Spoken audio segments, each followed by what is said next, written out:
और एक और बड़ी खबर है, बीजेपी प्रदेश जिला प्रभारी सह प्रभारियों की सूची जारी की गई। जिला प्रभारियों और सह प्रभारियों की सूची को लेकर जानकारी आपको दें कि राजस्थान बीजेपी ने संभागवार जिलों के प्रभारी सह प्रभारी नियुक्त किए हैं। सूची सिलसिलेवार तरीके से आपके सामने रख रहे हैं। संगठनात्मक ढांचा और मजबूत करने की कवायद ये मानी जा रही है। सातों संभागों में जिलों के प्रभारी और सह प्रभारी नियुक्त किए गए हैं। प्रदेश अध्यक्ष मदन राठौड़ के निर्देश पर प्रदेश महामंत्री की ओर से ये आदेश जारी किए गए हैं। तो जयपुर से खबर है ये, बीजेपी प्रदेश जिला प्रभारी और सह प्रभारियों की सूची को लेकर जानकारी ये है कि राजस्थान बीजेपी ने संभागवार जिलों के प्रभारी सह प्रभारी नियुक्त कर दिए हैं। और इसी पर डिप्टी एडिटर शशि मोहन शर्मा इस वक्त हमारे साथ मौजूद है। इसी पर ज्यादा जानकारी लिए, संभागवार जिलों के प्रभारी सह प्रभारी शशि मोहन यहां पर नियुक्त कर दिए गए हैं सरकार की ओर से। इससे संगठनात्मक ढांचा मजबूत करने की कदम को लेकर माना जा रहा है ये जो फैसला लिया गया है। बिल्कुल सही कहा मनी। दरअसल ये नियमित प्रक्रिया है। जब संगठन में कोई बड़ा काम होता है, जैसे प्रदेश कार्यकारिणी पूरी नई टीम आई मदन राठौड़ की, उसके बाद में जिलों का प्रभार दिया जाना भी अपेक्षित था और संगठन ने ये फैसला लिया है। बीजेपी के संगठन ने मदन राठौड़ के निर्देश पर प्रदेश महामंत्री श्रवण सिंह बगड़ी ने ये आदेश जारी किए हैं। इसमें आप खास बात देखिए कि जो अनुभवी चेहरे हैं, जो संगठन में पहले प्रदेश उपाध्यक्ष, प्रदेश महामंत्री जैसे पदों पर जिम्मेदारी निभा चुके हैं, उनको अब जिलों में जिम्मेदारी दी गई है। एक बार की देखने में ऐसा लगता है कि क्या ये इन कार्यकर्ताओं का, इन नेताओं का डिमोशन है, लेकिन दरअसल संगठन अपने तरीके से नेताओं को काम में लेता है और उनको जिम्मेदारियां देता है। आप इस लिस्ट में देखिए, जगबीर सिंह छाबा को प्रभारी बनाया गया है। मोतीलाल मीणा जो प्रदेश महामंत्री रहे, उनको उदयपुर का प्रभारी बनाया गया है। प्रभुलाल सैनी जो पूर्व में प्रदेश उपाध्यक्ष और सरकार में मंत्री भी रह चुके हैं, वसुंधरा सरकार में 2 बार, उनको जयपुर जिले का प्रभारी बनाया गया है। साथ में उनके सहयोग के लिए सह प्रभारी अटैच किए गए हैं। अजमेर के उप महापौर हैं नीरज जैन, उनको राजसमंद का प्रभारी बनाया गया है। तो उभरती पीढ़ी और अनुभव दोनों के तालमेल के साथ में ये सूची तैयार की गई है। अजमेर के ही महापौर हैं संपत सांखला, उनको उदयपुर का प्रभारी बनाया गया है। तो इस काम में संगठन को मजबूती कैसे दी जा सके, ये इनका फोकस होगा और जिलों के विषयों पर जो संवाद होगा वो प्रभारी के जरिए ही होगा। आप देखिए, प्रदेश टीम हर जिले में नहीं जा सकती, हर जिले में उसकी अपीयरेंस हमेशा नहीं हो सकती, लेकिन प्रभारी की उपलब्धता इन जिलों के कार्यकर्ताओं के लिए, नेताओं के लिए, पदाधिकारियों के लिए हमेशा रहेगी। जिले से जुड़ा कोई भी विषय होगा तो इस प्रभारी और सह प्रभारी को बताकर संगठन तक अपनी बात पहुंचा सकेंगे।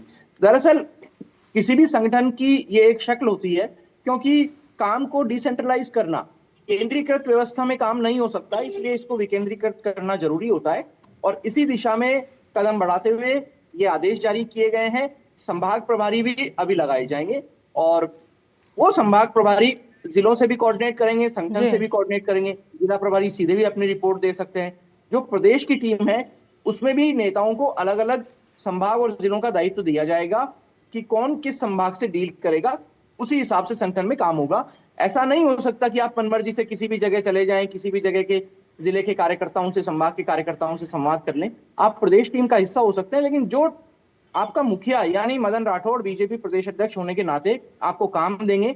और अगर संगठन में कोई प्रदेश संगठन महामंत्री आते हैं, जैसा पहले चंद्रशेखर इस जिम्मेदारी को संभालते थे, 2 चुनाव में उन्होंने इस जिम्मेदारी को देखा, वो उनकी जगह कोई आते हैं तो मदन राठौड़ या प्रदेश संगठन महामंत्री, ये 2 ही बाकी पदाधिकारियों को शशि मोहन शर्मा बता रहे हैं यहाँ पर कि ये जो फैसला लिया गया है इससे संगठनात्मक ढांचा मजबूत करने की दिशा में एक अहम कदम माना जा रहा है। शुक्रिया आपका शशि मोहन तमाम जानकारी के लिए। और एक और बड़ी खबर आपको दे दे, दरअसल कल भी आपने देखा था जनसुनवाई हुई थी और आपको जानकारी दें आज भी बीजेपी कार्यालय में जनसुनवाई होने जा रही है। सुबह 11 बजे जनसुनवाई रखी गई है। इसमें मंत्री हैं किरोड़ीलाल मीणा और हीरालाल नागर, जो कि लोगों की समस्याओं को सुनेंगे। आम लोग यहाँ पर पहुंचेंगे अपनी समस्याओं को लेकर और यहाँ उनकी समस्याओं का होगा निस्तारण।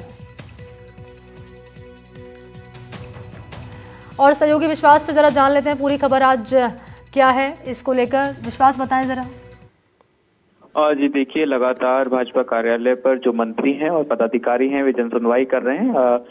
पार्टी जो है, भाजपा की संगठन जो है, उन्होंने ये जिम्मेदारी तय की है मंत्रियों की और पदाधिकारियों की कि वे जनसुनवाई करें। हालांकि लगातार इस तरह की बातें भी सामने आ रही हैं कि कार्यकर्ताओं की जो सुनवाई है वही की जा रही है, जन सुनवाई नहीं की जा रही है। हालांकि इसका जो विस्तृत शेड्यूल है वो जारी कर दिया गया है और इसमें आज जो है डॉक्टर किरोड़ीलाल मीणा जो कि कृषि मंत्री हैं और हीरालाल नागर जो कि ऊर्जा मंत्री हैं, उनका जो दिन है आज तय है जन सुनवाई के लिए। वे सुबह 11 बजे से वहां पर मौजूद रहेंगे और 1 बजे तक लगभग वे वहां पर जन सुनवाई करेंगे। उनके साथ ही दो संगठन के पदाधिकारी भी वहां पर मौजूद रहेंगे ताकि जो कार्यकर्ता जो लोग वहां पर पहुंचे अपनी समस्या लेकर उनका निस्तारण करने के लिए जो मंत्री हैं वे दिशा निर्देश दे पाएं और साथ ही जो चीजें हैं उनको रिकॉर्ड करके आगे तक प्रेषित किया जा सके ताकि जल्द से जल्द कार्यकर्ताओं की और लोगों की जो समस्या है उनका निवारण हो सके।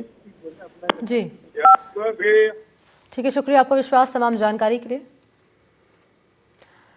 तो मुख्यमंत्री भजनलाल शर्मा ने विधायकों और जनता की नियमित सुनवाई नहीं करने वाले मंत्रियों को कड़ा संदेश दे दिया है। बीजेपी विधायकों की इस बैठक में शामिल मंत्रियों को सीएम ने साफ शब्दों में कह दिया है कि जनता और विधायकों की सुनवाई नियमित रूप से यहां पर करनी ही होगी।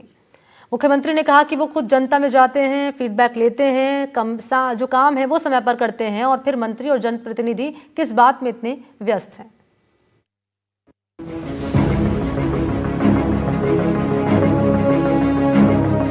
विधायकों और कार्यकर्ताओं की तरफ से लगातार मंत्रियों की व्यस्तता की शिकायतों के बाद अब सीएम ने सख्त रवैया अपना लिया है। मुख्यमंत्री आवास पर आयोजित विधायक दल की बैठक में सीएम ने सभी मंत्रियों को 2 टूक शब्दों में कह दिया है कि विधायकों और कार्यकर्ताओं की समस्याएं न केवल सुननी पड़ेंगी बल्कि उनका समाधान भी करना होगा। मुख्यमंत्री निवास पर आयोजित मंत्री परिषद और भाजपा विधायकों की महत्वपूर्ण बैठक में प्रदेश अध्यक्ष मदन राठौड़, उप मुख्यमंत्री दिया कुमारी, प्रेमचंद बैरवा, संसदीय कार्य मंत्री जोगाराम पटेल और मुख्य सचेतक जोगेश्वर गर्ग समेत पूरी मंत्री परिषद मौजूद रही। बैठक में मुख्यमंत्री ने सरकार के मंत्रियों को 2 टूक शब्दों में चेतावनी दी। उन्होंने कहा कि जनता से जुड़ाव हर जनप्रतिनिधि की पहली और सबसे जरूरी जिम्मेदारी है और उसमें किसी भी प्रकार की कोताही अब बर्दाश्त नहीं की जाएगी। मुख्यमंत्री ने कहा कि मैं जनता के बीच जाता हूं, विधायकों से भी मिलता हूं और काम समय पर करता हूं, तो आप लोग इतने व्यस्त किस बात में हैं कि कार्यकर्ता, जनता और विधायक तक से मिलने का समय नहीं निकाल पा रहे। दरअसल पिछले कुछ दिनों से लगातार मुख्यमंत्री को शिकायत मिल रही थी कि चाहे मंत्री जयपुर में हो या अपने प्रभार वाले जिलों में विधायकों से मुलाकात करने या उनकी समस्याएं सुनने का उनके पास वक्त नहीं है। और यही कारण था कि विधायकों की मुख्यमंत्री आवास पर आयोजित बैठक में सीएम ने सभी मंत्रियों को 2 टूक शब्दों में कहा कि जब वो अपने बिजी शेड्यूल में से विधायकों के लिए समय निकाल सकते हैं तो आपको भी समय निकालना होगा। इसके अलावा आपके पास कोई दूसरा विकल्प नहीं है। मुख्यमंत्री ने निर्देश दिया कि इन कार्यक्रमों के दौरान हर मंत्री और विधायक को अपने क्षेत्र में डेरा डालना होगा, जनता से मिलना होगा और सरकार की उपलब्धियों को घर घर तक पहुंचाना होगा। मुख्यमंत्री भजनलाल शर्मा ने कहा कि उनकी सरकार ने सिर्फ 2 साल में कई बड़े फैसले लेकर जमीनी काम किए हैं। यमुना जल समझौता, राम जल सेतु लिंक परियोजना, राइजिंग राजस्थान में 35 लाख करोड़ के MOU और उनमें 7 लाख करोड़ के ग्राउंड पर उतरना, ये उनके काम का प्रमाण है। मुख्यमंत्री ने कहा कि अब तक 92,000 युवाओं को सरकारी नौकरी दी जा चुकी है और दिसंबर में 15,000 और नियुक्तियां होंगी। निजी क्षेत्र में रोजगार बढ़ाने के लिए नई नीतियां भी तैयार की जा रही हैं।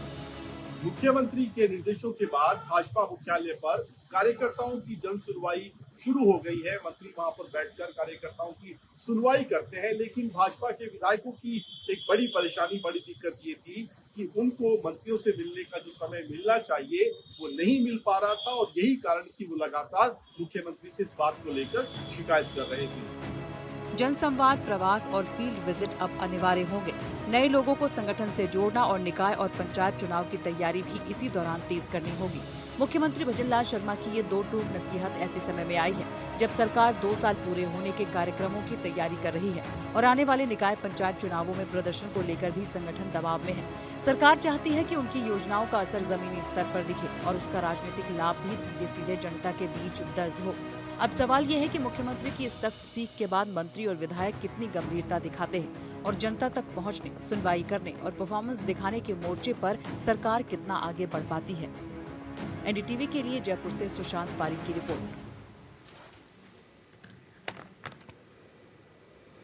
और अगली बड़ी खबर का रुख कर लेते हैं। राजस्व विभागों की समीक्षा बैठक को लेकर जानकारी आपको दे। राजस्व विभाग के अधिकारियों के साथ सीएम ने की समीक्षा बैठक में मुख्यमंत्री का सख्त संदेश। सीएम ने दिए लक्ष्य आधारित कार्य योजना बनाने के निर्देश। राजस्व लक्ष्य हासिल करने के लिए समर्पित होकर काम करें। 2025 से 26 में 1,69,631 करोड़ का राजस्व लक्ष्य रखा गया है। राजस्व विभाग को दिया गया है सख्त संदेश।